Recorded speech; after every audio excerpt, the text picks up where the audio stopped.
independent short, Mateo literally sitting on the moon, Ramon Urias playing second base. It was fun going to games again. It was fun feeling the energy of the yard, and I'm ready for the next step. They're all exciting pieces, and I mean, you could look at a lot of lineups this year and you could really feel good about the game, and I don't think we could say that for the last few years.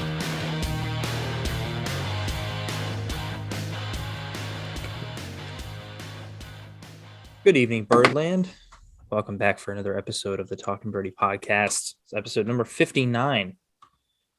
The boys are here. It's been a while. I still haven't gotten that stained clip into the soundboard, but it's been a while.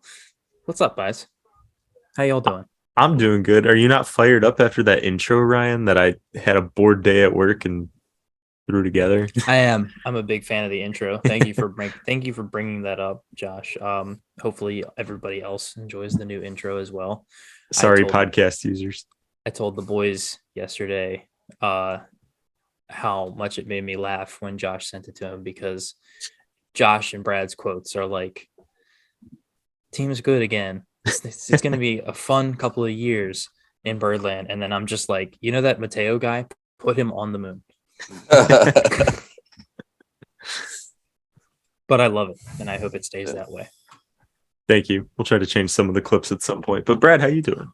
Yeah, I thought it was good too. It exceeded my expectations. I was like, all right, I guess I got to listen to this. Probably just gonna be some generic switch up, but you know, I thought it was a nice little curveball you threw in there. So I didn't have high expectations. Well, I mean, yeah, I know. It's not really an insult. Like, there's only so much you can do. We've only had one intro, so haven't we had two? We did like the the players saying you're listening to Talkin' Birdie, and then we got rid of that because it was like eventually so long and like cropped together it didn't sound good anymore. Yeah. Gotcha. Well, we're coming off a heartbreaking loss in the Family Feud. Am I allowed to say that today? Yeah. We had a solid run as a team in the tournament. I was happy to fill in a couple times when you guys couldn't make it, but it was fun. But humiliated myself on the way out. And that's going to carry me through all the way until next off season. We'll just skip over the entire season now at this point. And I'm ready for next off season, so I can't get my redemption on Family Feud. Now begins 7 months of training for the redemption tour. Yeah, I can't care about the Orioles season because unless we win the March Madness Twitter tournament or Family Feud, like what's even the point of doing anything? Yeah. Oh, there's a March Madness one too. Oh wait, yeah, that's right. We'll actually probably be in it this year. We have that's right, because we definitely will be. It had something to do with it. Yeah. Okay. There were people in there with like 900 last year, so we should clear at least to an okay seed. But isn't that just like people vote on? Yeah. Yeah. Okay. Someone bought votes against me last year, and I don't think it was Bird's Eye View, but like someone bought votes for them. Yeah, they did. And I lost by like 1,000 votes at the end of it. And then they did the bots blew you away, dude. Oh yeah, because I was up like 60 to 40, I think, in the morning, and then when I checked again at lunchtime, it was like 80% Bird's Eye View, and I was like, "Well, this doesn't feel right." Get fucked, Josh. The bots will have their way. The bots did win out. All that aside, though, doing pretty well because although we are a Orioles podcast, I would be remiss if I didn't mention my overjoyed state at the Cincinnati Bengals exit from the NFL playoffs last night. To say that Brad and I danced on their graves would be an understatement. It would be more of. Mm-hmm. It was me more. Let's say we did a passionate tango on their still warm corpse. Right. Yeah, and I'm probably going to go back to it later and do it again. For sure. Actually, for sure. So, me and Brad, since you don't know Josh, me and Brad got on FaceTime and we did celebratory shots. Yeah, we took shots. Yeah, to celebrate the Bengals elimination for the playoffs, which was fun. That was a lot of fun. I'm glad we did that. Yep. Mm-hmm. So can I get a quick overview? They've eliminated the Ravens twice now, like in recent memory. Yeah, right? But well, that's not really why I would say I hate them, because I fully anticipated we were going to lose to them and had no chance with Tyler Huntley. So as the video that I sent to you guys of Ryan from like 4 months ago, Ryan called the wild card exit to the Bengals. Yeah. It's didn't call it not. to the Bengals. I just said they're going to lose in the wild card. Oh, okay. It's really not that they lost to the Bengals. That like for the Ravens going into the playoffs this year, it felt a lot different than any other year because without Lamar Jackson, it was like, all right, we're going to go in, we're going to get our ass whooped, probably take the loss, and then move on with our lives. And then, of course, they teased us and they played it a lot closer, and they probably should have actually won the game. But Tyler Huntley fumbles at the 1 yard line, it's run back 99 yards, so that was kind of salty. But no, that's not why I hate the Bengals. Why I hate the Bengals is that Joe Burrow is the most overrated fuck I have. He's getting Tom Brady comparisons already. Why? What the hell has he done to get Tom Brady comparisons? I shit you not. I've seen at least like 5 different talking heads compare them to him. And a few of them say, oh, yeah, he's better than Mahomes if he beats him tonight. Yeah, because he's 3-0 against Mahomes. Okay, yeah. He's also like 1-7 combined against Baker Mayfield, Lamar Jackson, Mitch Trubisky, Jacoby Brissett. But we're going to go ahead and ignore that and act like Joe Burrow's the GOAT, when really he's just carried by the best receiving unit in the fucking NFL.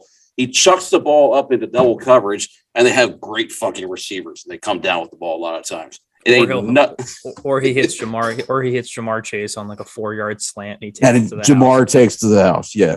Yep. Shout out to those guys, Jamar, T. Higgins, Tyler Boyd. I don't necessarily like you, but you guys are fucking dogs. Joe Burrow, you can go get fucked. Your Tom Brady comparisons can, you can go to hell with all that bullshit. Fuck Zach Taylor and all that bitching and whining that he's done. Fuck all the Bengals fans who try to tell me that I'm jealous of their rising dynasty when they had to depend on a backup quarterback going down to come back and win the division 2 years in a row, and they've never witnessed a Super Bowl win in their life.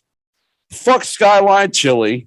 Fuck the Reds while we're at it just because we're here because it's Cincinnati. And, Chase, Higgins, Boyd, you guys are good, but fuck you guys too. Just take it easy on the Ohio River because it's like a mile from my house. Fuck the Ohio River. So, goodbye, Bengals. It's been nice. Hope you find your paradise. Anyways, glad I got that off my chest. You think they're going to have fun partying in Cancun with the Bills? Yep. I think they'll have a blast, man. Yeah, I mean, I don't have a whole lot to add. Brad really struck the nail squarely on the head. Yeah. With the Bengals. It's interesting because I can confidently say that I absolutely hate the Bengals more than I do the Steelers now. Yeah, at this point. I mean, if you asked me that 2 years ago, I would have said the Steelers, but it's the Bengals now for sure. It's a fully different dynamic. Like the Steelers rivalry is fun. It's everything that's fun about a sports rivalry. There is hatred. It's the embodiment of that GIF, and I think it was Vince Vaughn. I don't know what movie it's from, but I think it's Vince Vaughn. He's like, I fucking hate you, but god damn it, I respect you, or something to that effect. And it's that, Yeah. Steeler fans are fun to banter with. A lot of times after games, you can get online and be like, "Yeah, it was a good game, man. Like, good shit." But the Bengals are they're built different and not in a good way. They fucking kinged themselves all year. They acted like they were fucking superior to the Chiefs and like fucking made fun of the Chiefs all week, which I'm pretty sure even proved to be fucking stupid. I think even pissed Bengals fans off in hindsight because they're like, okay, that probably wasn't very smart. And you got the fucking mayor of Cincinnati. What was he like? Trying to pass some fake law that would make Joe Burrow the father of Patrick Mahomes. Yeah, he said something about like he needs Joe Burrow to take a paternity test to prove that he's that's bizarre. That is bizarre. It's just the whole fucking Bengals experience is so cringe. I'm so glad they're not going to win shit. That city doesn't deserve any happiness. Like it's so bad. Like I realized it last night because Josh, did you watch the game? No. Okay. So the Chiefs won because they got the ball back with very little time left. Pat Mahomes ran for a first down, and he is significantly out of bounds. And the Cincinnati defender, Joseph Osai, just shoves him down. And so they call, late hit out of bounds, 15-yard penalty.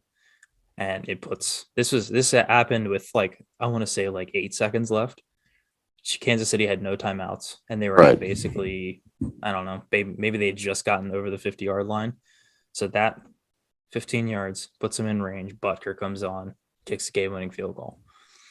And after the game was over, the cameras, which because they love this, they just kept showing Osai on the bench, and he is like openly weeping, like because his mistake cost him the game. I mean, tears just rolling down his face, like not even like normal what you would see after a heartbreaking loss where guys are just sad. I mean, he's openly weeping on the bench. And I hate the Bengals so much that I saw a grown man crying and I laughed. Oh yeah. Yeah. Fuck him. Fuck him. There's not many times where you see a grown man weeping and your reaction is to laugh. But that is what the Bengals have done to me. That it is. They're so insufferable. Like everybody outside of Cincinnati hates them. Oh, this was him in that interview? Yeah, that's him. Mhm. Okay, I watched that. Okay, I was kind of confused what was going on there. I'm just so relieved that I don't have to spend the next 2 weeks worrying about the possibility of the Bengals winning the Super Bowl. It's Ryan's over. tweet has gotten 30 likes since we started recording. That's awesome, man. It's well deserved. It's well deserved. I'm all for. Congratulations, buddy. I'm all for any Joe Burrow Bengals slander right now. Like Cincinnati just get absolutely fucked. So that's where I'm at. I'm happy because of the misery of town that deserves to be miserable right now. I'm trying Anyway. to screen share it for you, Ryan, just so it's like up on the for the video feed. Mm-hmm. Just give me a moment. And, okay.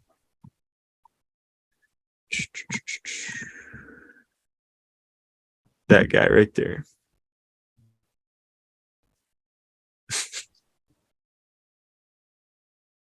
$1,277 likes. Oh, I see. Oh, yeah. Yeah. Yes, sir.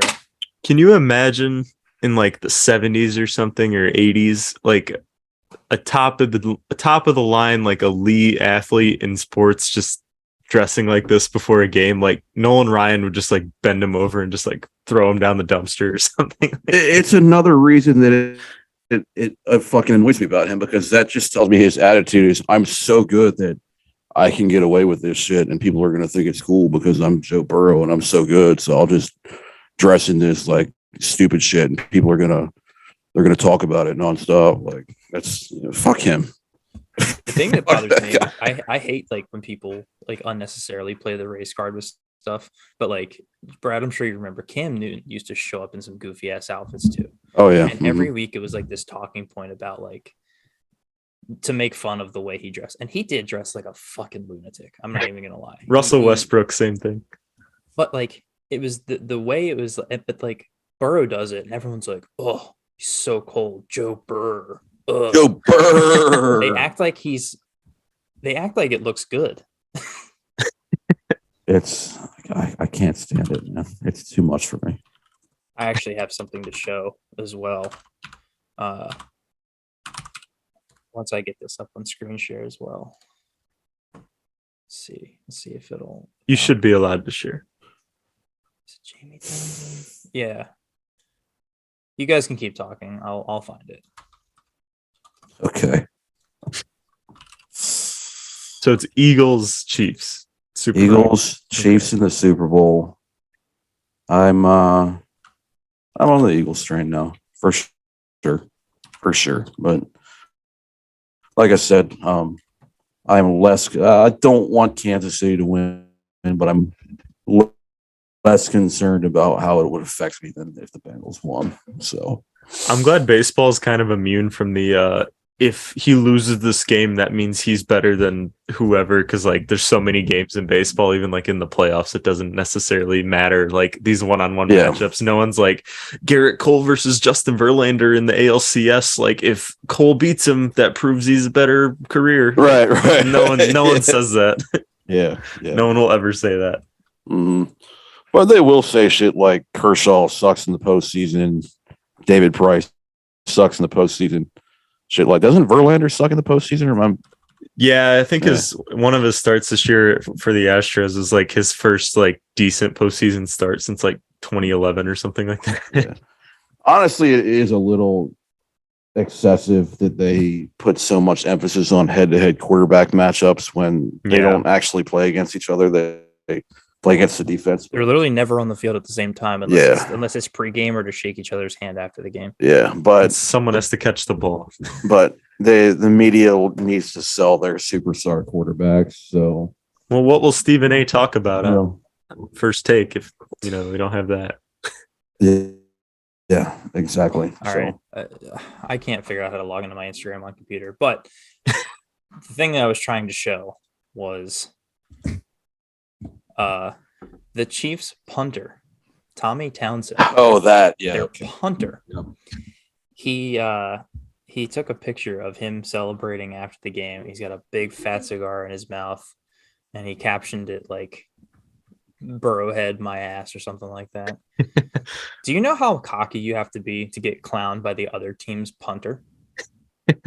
Yeah. Like, man.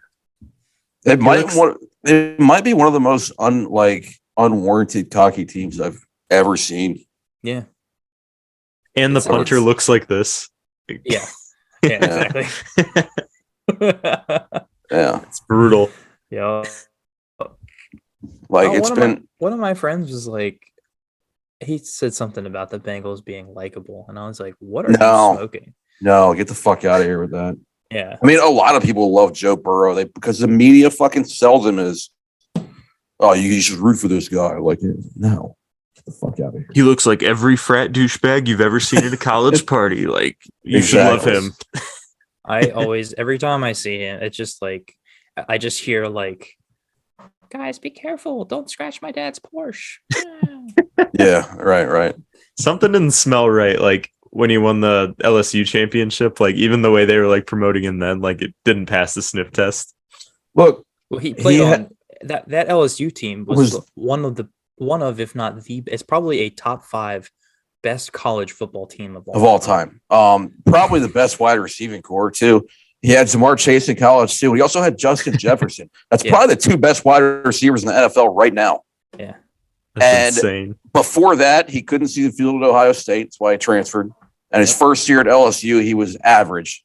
And then he's got Jefferson and Chase, and all of a sudden he's winning the Heisman because those guys are wide the fuck open every play. Yep. And now he's got arguably the best receiving core in the NFL too. Some might say the Dolphins, but dude, he had Terrace Marshall Jr. as well. Yes. On that LSU team, you mean?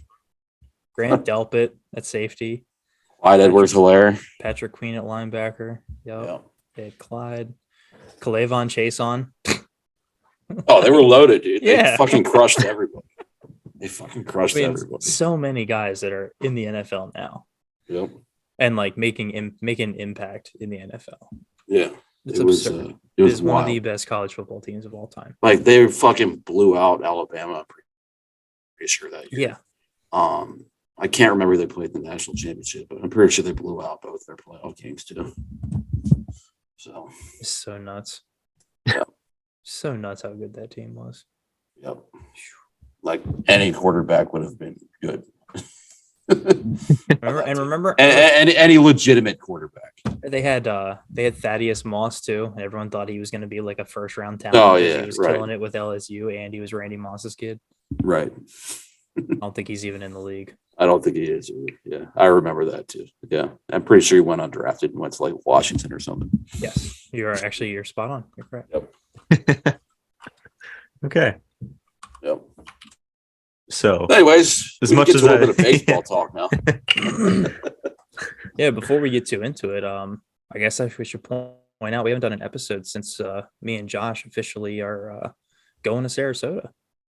We were planning the trip on the last episode. We are sad that Brad won't be able to join us, but we understand.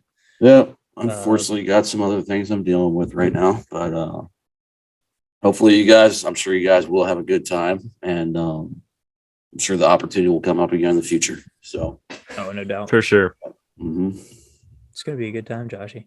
I'm looking forward to it. I'm gonna buy tickets end of this week for the plane, and then Airbnb at the same time. Nice. So I'll let you know. I think there was a flight that goes in Friday morning, leave Saturday night like I wanted, but I'll double check that with you this week. You are actually leaving Saturday night. I would like to, if I can save another night on the Airbnb, that would make a lot of sense. That's true. If not, I'll see how it goes. But I mean, I'm just picking out the cheapest flight ticket that gets me there for both games. That's what I want to see. So we'll see how that works out. But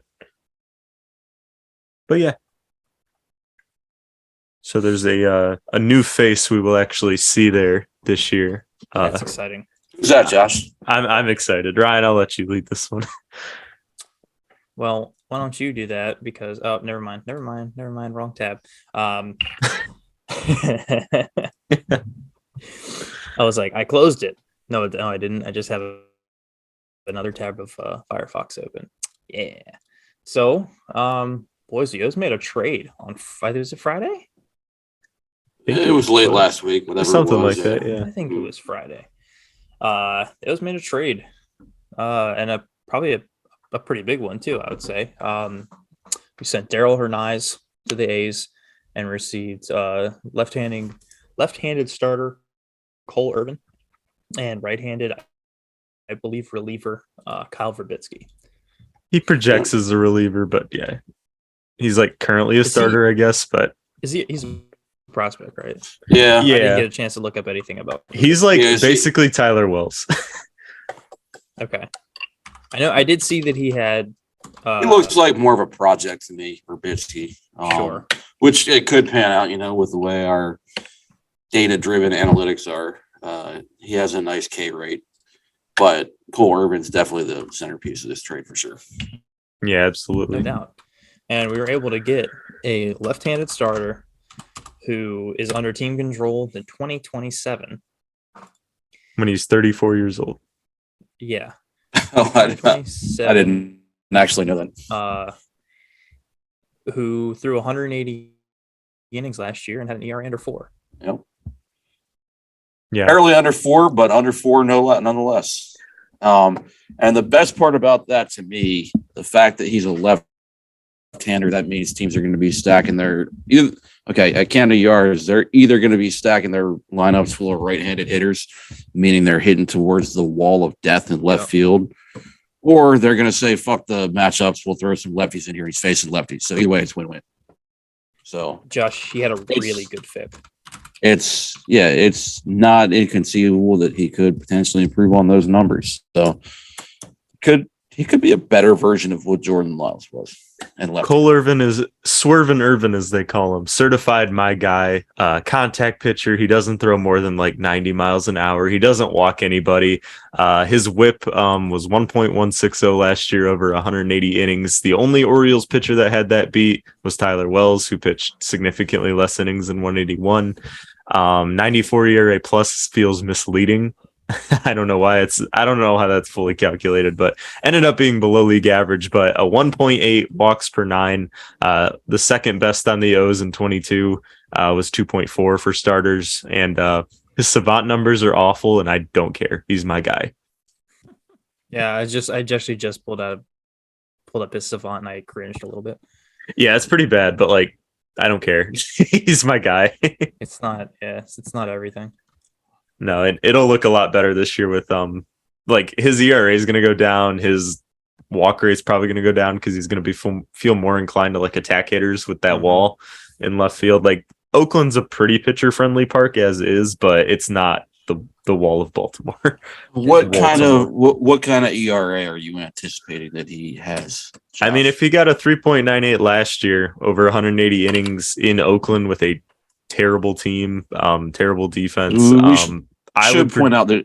Sorry, go ahead. Oh, you're good. I would say he's like mid threes, best case probably. I was going to say 3.4. His career ERA is also 4.4. I would say if he's at about 3.85, that'd be successful for me. I mean, if he just repeats what he did last year, that's a great impact rotation piece.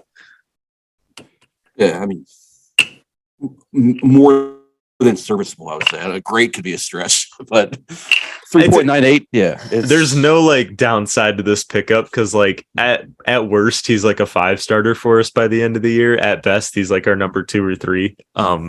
I mean, there's good ceiling there. Like you just have a lot of stability here. I kind of wish he was our sole innings eating acquisition. I'd be more happy about it then. And Gibson, we didn't end up acquiring.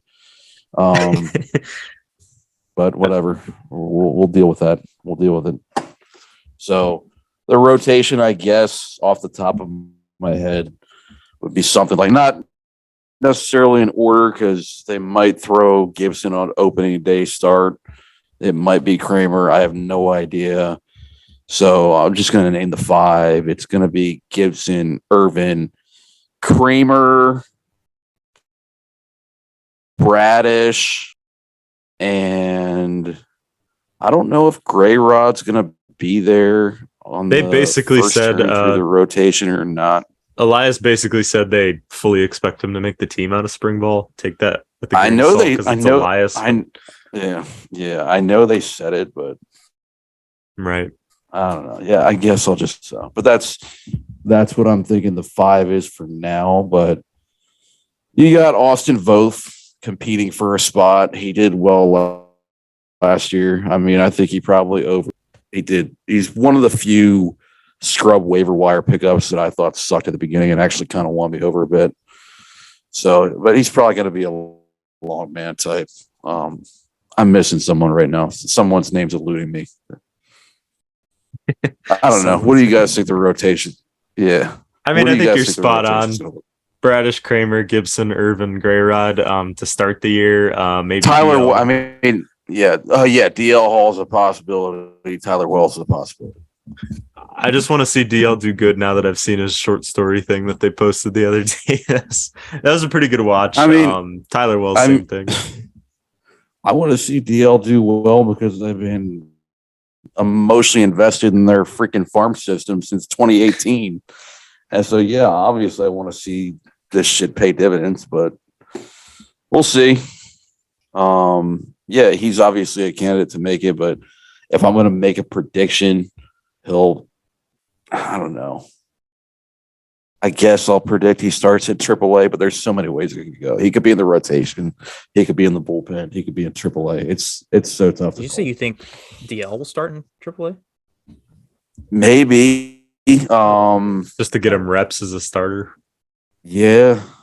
I don't know. I mean, especially when you got 2 of these vets that are locked into the rotation.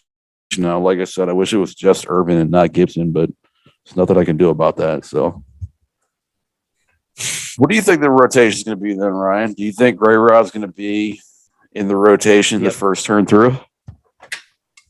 So you think it's going to be Irvin, Gibson, Gray Rod, DL Hall, and who's the last one? Kramer, I guess? Bradish. Or Bradish. You think Bradish over Kramer? Actually, you know what? I think they roll with a 6-man rotation to start the year and see who plays their way out of it. A lot of teams will do that in April just to save arms out of spring. Sure. Yeah, actually, I think that's a good idea. I'm on board. Let's do 6-man rotation, guys. Yeah. I mean, it should be an absolute dogfight for rotation spots this year. I mean, there's only a couple guarantees and not many. So I don't know. There's a lot of potential candidates. This is actually the first decent rotation we've had in quite some time. Yeah.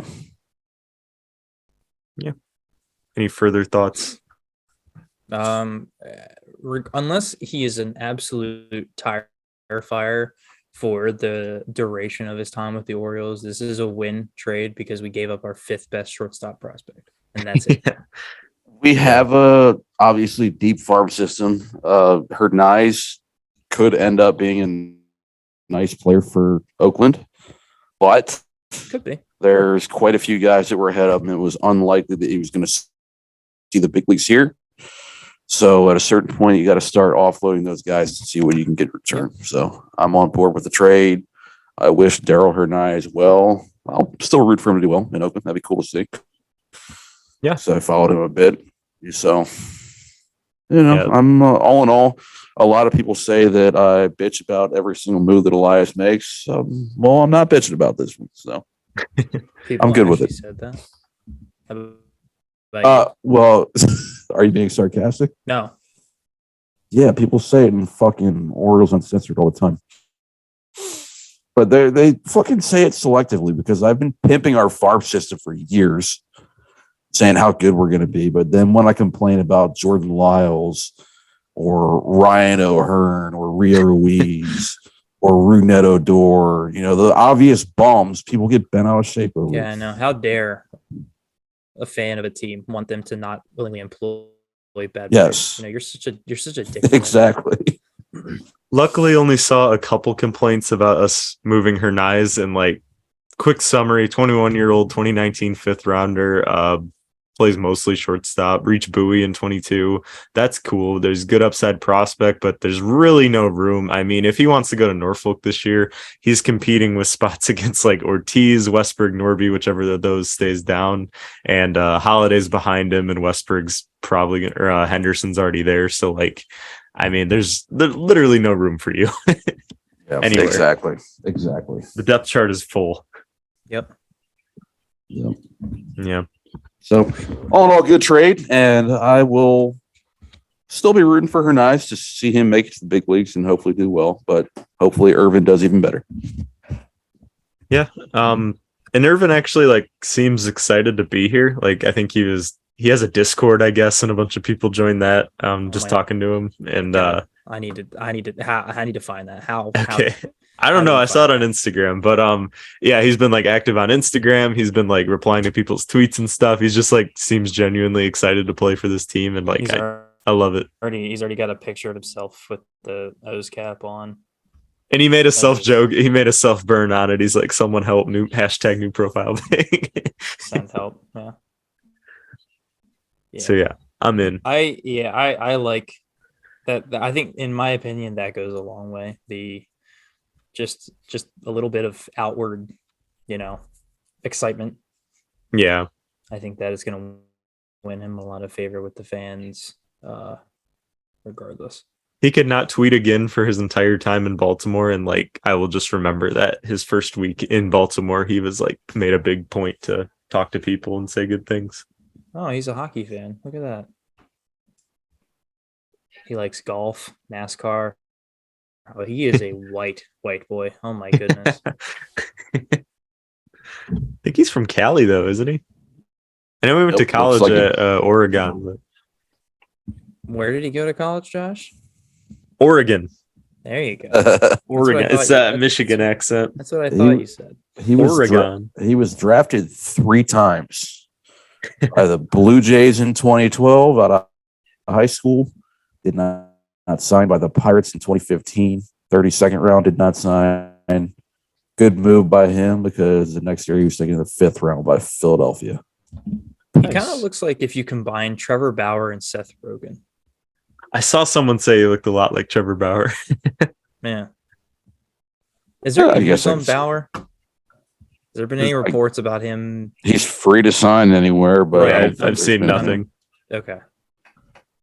I think I saw that the Dodgers definitely don't want him back for any price. That's the only thing I've seen. Yeah, I don't know why some like random team doesn't pick him up. Who's like, I don't know, like the Reds or something. I don't know. I mean, piece of shit athletes get signed all the time, so right. I don't see why he wouldn't be. But he'll get signed for sure. Yeah. If it was like someone of like, I don't know, Dean Kramer status, no, he probably wouldn't get signed. But right, dude won a Cy Young in 2020. He's still can pitch really well.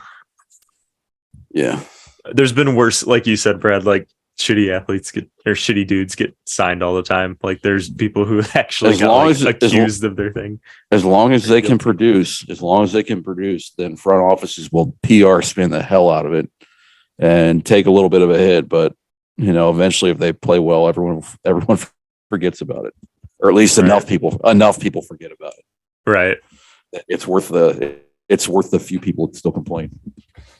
And genuinely, dude, how many of all the people? I mean, I don't really want to get too much into Bauer, but like, of all the people that tweeted shit, like, if my team signs Bauer, I won't be watching them at all this year. Like, if 100 people tweet that, 97, I would say 97 of them are still tuning in every single game.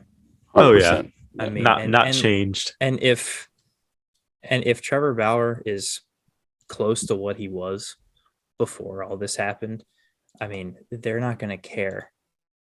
That like little drop off in viewership is negligible Right. for what that player is bringing. I'm not saying I agree with it. It's just the way things work, and I am an adult, so I realize that me typing something on Twitter is not going to change that is the way things are. Yeah, those 97 out of 100 people get their little tweet off every 5 days, like, gonna only tune in after the 6th inning today because Trevor Bauer's on the hill, or I'll have to set a timer to make sure I don't watch Trevor Bauer out here pitching. Oh my God. You know they would. I know. I just hadn't considered that part. I hadn't considered that, but God, you're right. They're like watching on Gamecast to make sure that the inning's over, and then they turn it back on for like the O's bats. To watch the O's hit. Imagine, God, just imagine. I do that sometimes, but not because I refuse to watch Trevor Bauer. Yeah, that's different. It's kind of a superstition for me, actually, when games go to extra innings. I will often, you guys are just learning this about me now, probably, not watch the other team bat, Gamecast the other team batting, and then flip to see the O's bat because I can't bear to watch them give up a run. Wow. Yeah, I didn't know that. You should have just ended your stance. Time, but, yeah. Ryan, you should have just ended your stance because I'm an adult. Yeah. Yeah, probably. It never ceases to amaze me every day. The way people, and I post some dumb shit online. Everybody does. I mean, I called Joe Burrow a Care Bear and I got 1,200 likes. So like, but I'm also not stupid enough or immature enough or naive enough to think that anybody cares if I say I'm not gonna watch the Orioles if they sign Trevor Bauer because Bauer bad.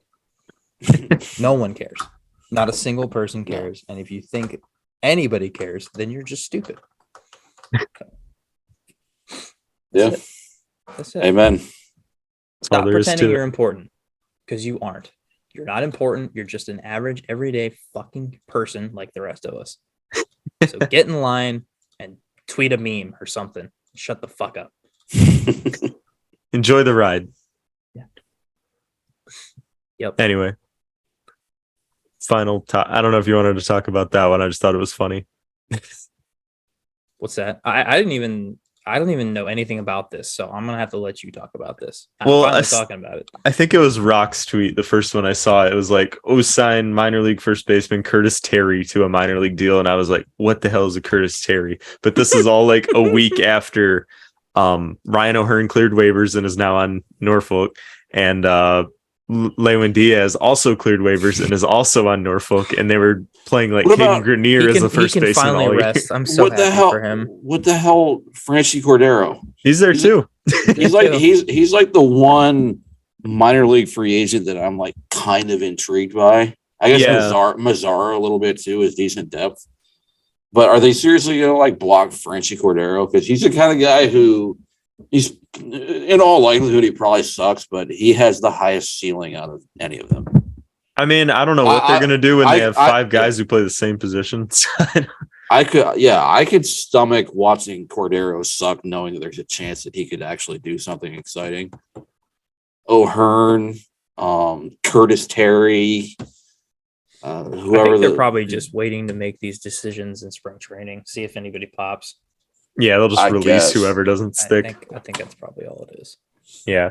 Same thing with acquiring Diaz 7 times and DFAing him 9 times. It's just they're trying to just bury him, keep him in the organization, and then let him see if he can do something in spring training. And then, then it's interesting that all those names have like MLB experience, though. They're not just picking up some like journeyman who never played at like the MLB level. Like every single one of those names we mentioned has played Major League Baseball besides Caden Grenier, but that was more of just a throwaway name. He's a throwaway player. Sorry, Caden. He makes pretty good food on his Instagram. Does he? Oh yeah, he has a cooking page. I don't think I follow him. That's interesting. Caden's Kitchen.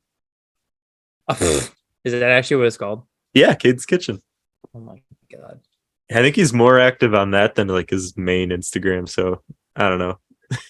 It's kind of decent to like. He's actually really good. That's cool. Yeah. It's very cool. I'm gonna have to follow him. I like food. I think food. Clearly. Food is cool. Yeah. Oh, dude, I didn't even get a chance to fucking bring it up. I flew a plane again on Saturday. Really? Yeah, please talk about that. You sent me a Yeah. picture. Sent you a couple pictures, Josh. Couple Did you want me to- pictures. Did My you only mistake. look at one? No, I looked at both of them. God, I'm sending them all to Brad next time. You're a piece of shit. Yeah. Thanks I'm for sorry. involving me in that moment in your life. Much appreciated. Yes, it was the same thing as last time. I went to Hartford County Airport and went up with this guy Mike, who works for a different company that we kind of work in tandem with. He used to work for the company that I work for, but he has since moved on. But he's a CFI. He used to fly for. I don't think he ever actually flew for an airline. I think he just flew for. I think it was one of those like private charter companies. I think it was called Wheels Up, where you can like charter airplanes. Yeah. But yeah, we went up and we flew over to Millville, New Jersey. Just Mike like Trout's hometown. only about. Is it really? Yes, it is. Oh wow. I didn't see him there. He was probably in Philadelphia for the Eagles game. True. Yeah. Yeah. True. Although I did see a bunch of like corporate jets. So I mean, maybe Michael landed in Millville. I don't know. But yeah, and I got to do a lot more this time. Like we took off. Mike took us up to like 3,500 feet and just gave me the controls. I flew. It's cool. Like these planes have like a little GPS, like a little Garmin in there, just like in your car, and like you punch in like where you want to go, and then you hit the thing, and it just draws a line on there to the place, and then you have your little arrow, just like you would in a GPS in your car, and you just fly along the line, and it gets you to where you're going. So we flew down to there. I flew the approach, and I flew us down to the runway, and then Mike kind of like I had the plane, but he also was like he was kind of like if I made a wrong move, he was kind of correcting me like in real time. So I kind of landed, taxied to the end of the runway, and then just taxied back. And then he put us on the runway, and then I flew us all the way back. Like he was giving me like the call outs of how fast we were going, taking off, told me when to pull back, and yeah, That's it awesome. is exhilarating, man. Dope, man. We already booked it again for February 25th. Well, there We're you gonna go. fly out to the airport. We're gonna fly out to the airport that's over here by me. It's sick, Land dude. and have my wife come up, and there's a restaurant at the Frederick Airport, so we're gonna have like lunch there, and then we'll fly back. Sweet. It's awesome. I talked to him about like coming to Pittsburgh one day, but he's like, yeah, in a piston plane that's like an hour and a half still, Yeah. and that would mean we would need to get like a 6-hour block with the airplane, which is very expensive.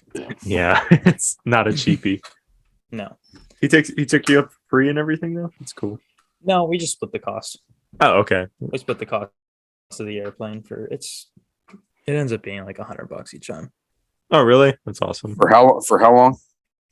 for a 3-hour block. Oh, that's the that's airplane. not too bad. It's not And bad. then you can look on the schedule, and if there's nobody behind, if nobody has the airplane after you, it's not as strict about when you come back.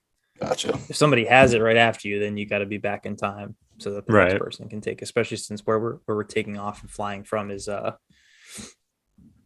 flight school, so Okay. a lot of the times when the airplanes are reserved, it's for people that are actually doing flight classes and or getting hours, building their time before they go to the airlines and stuff. Well, that's awesome. It was a little more expensive this time because of the plane that we took. There's a Piper Arrow that school has. It's a little bit faster, a little cooler than like the typical Cessna. that you would fly around. When we do the Cessna, it's like $70. So it's even cheaper if we fly the Cessna around. But the Arrow is much cooler looking. That's a Piper Arrow right there. Okay. Gotcha. Dope. Yep. So yeah, I'm a pilot. Not really. You are to me. You're my favorite pilot. So I'm a pilot. Appreciate it. It's appreciated a lot. My cousin, it's funny. I tell my cousin is the Southwest, flies for Southwest. I was like, yeah, we went up in the plane again today. I was like telling him all this stuff. He's like, did you log it? I was like, what? He's like, are you logging these out? These are loggable hours, man. If you ever go to flight school, these are loggable hours. I was gonna ask you that if you logged them. I'd have to just buy a logbook. I can just get Mike to sign off on it, so I can pretty much take care of that at any point. So how many flight hours do you need to like achieve, what you would want to achieve, I guess? Airlines won't hire you until you have 1,500 hours. 1,500. Okay. Yep. Yeah, that's not cheap. And yeah. And they want multi-engine ratings. They want you to be instrument rated, because when you're flying an airliner, you're not flying anything visually. You're flying everything is instruments. Right. So you have to be instrument rated. You have to be multi-engine rated. Basically, the way people get their hours generally is they go to flight school, they get their private pilot's license. Then you can kind of start building your own hours then before you go to a regional airline. But what people will usually do is once you get your private pilot's license, you also become a CFI, certified flight instructor. So what a lot of people will do is they start teaching classes for people getting their private. And so those are all loggable hours for you while you're teaching people, going towards you building your hours before you go to the airlines. Okay. Is there like a job you can get for like 500 flight hours or something like that? So you can like technically log, on someone else's dime to get to 1,500? Yeah, you can do stuff like fly like my cousin said when he was building hours, he flew like traffic guys around. Like they look at the traffic on the highways. They're like, yep, it's real backed up on 95 down there, and he's just flying the plane. Love it. Yeah, I mean, there's a lot of stuff you can do, but I mean, regardless, it's a pretty big time. It's a pretty big time, undertaking. Yeah, for sure. Okay. Well, we had one last note on here.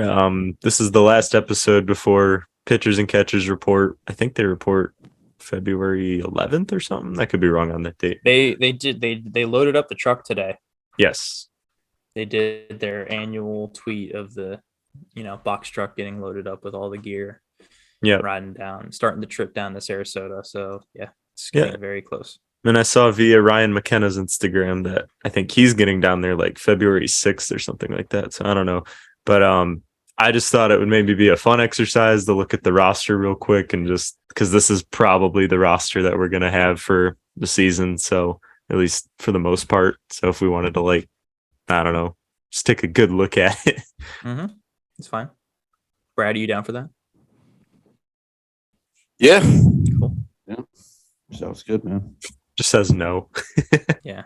No, I'm out. I think I'm good. I know we talked about the rotation a bit already, so we don't really need to look at those names. But I mean, looking generally, we took care of the catcher problem. Like James McCann's, we talked about it at great length last week, but great replacement catcher for Adley's days off, and kind of holds his own. The infield has unlimited options, and the outfield kind of in the same boat. A little less than the infield, but still some very exciting names. Like Kowser's going to be coming at some point this year. We'll see what they do with Stowers playing time. What they do with Hayes is going to be interesting, and Santander fits in there somewhere. He'll probably DH most of the time, and then the infield's just a freaking mess in a good way. Yeah. No, I mean, it could have been better with signings and stuff, but I think between the prospect pool and what's already here, it's a pretty solid infield. At least guess. defensively. I guess. Yes. Yeah. I don't know. I just wish we had better infielders. I think we have good infield options, but we have fucking Adam Frazier. Can he go away? No. Can he go away? He will He be is here here to till hit. at least July. He is here to hit dongs and make you upset about it. Hit dongs. Yep. He's not going to hit a ton of those. He's going to hit maybe Yeah. 10. I know. Yeah. But when he does, people will be like, I told you so, Brad. Brad. I might even be one of those people. I won't be like that though. I won't. You don't know baseball, Brad. Bro, I served in Afghanistan and I played ball all the way up until I was 45 years old. Okay. Yep. I know ball. So you know your baseball. Yeah. And you don't want to fuck with me because I served in Iraq. Yeah, Brad. I served in Iraq and you've never played baseball in your life, Brad. Have you ever taught Iraqi children how to play baseball? It's not easy. Oh man. Jesus Christ. It's only a matter of time before we get canceled, guys. We've made multiple We can't- Middle East jokes on here, and I think I'm responsible for both of them. Mhm. It's kind of hard for us to get canceled, seeing as how we're not employed doing this. Seeing as how nobody cares either. Yep. Yeah, there's a certain sect of Orioles Twitter that's going to be like, they talk not negatively about Trevor Bauer. We should all, what's the word I'm looking for? Shit. Boycott them. Yes. Cancel them. Yep. Anyway, team looks good, guys. Yeah, man. Sure does. Good stuff. All right. Get us out of here. Let's do it. Alrighty, everybody. Thanks for listening. We're happy to be back talking about baseball and, more importantly, the downfall of the Cincinnati Bengals. I hope you enjoyed it as much as we did. Follow the show account on Twitter at Podcast Birdie. Then you can follow us. Follow all of us at our own personal accounts. I'm at Birdie094. Brad is KU Brad Wandell, and Josh is Out of State O's. Thanks for listening. We'll see you all again very soon.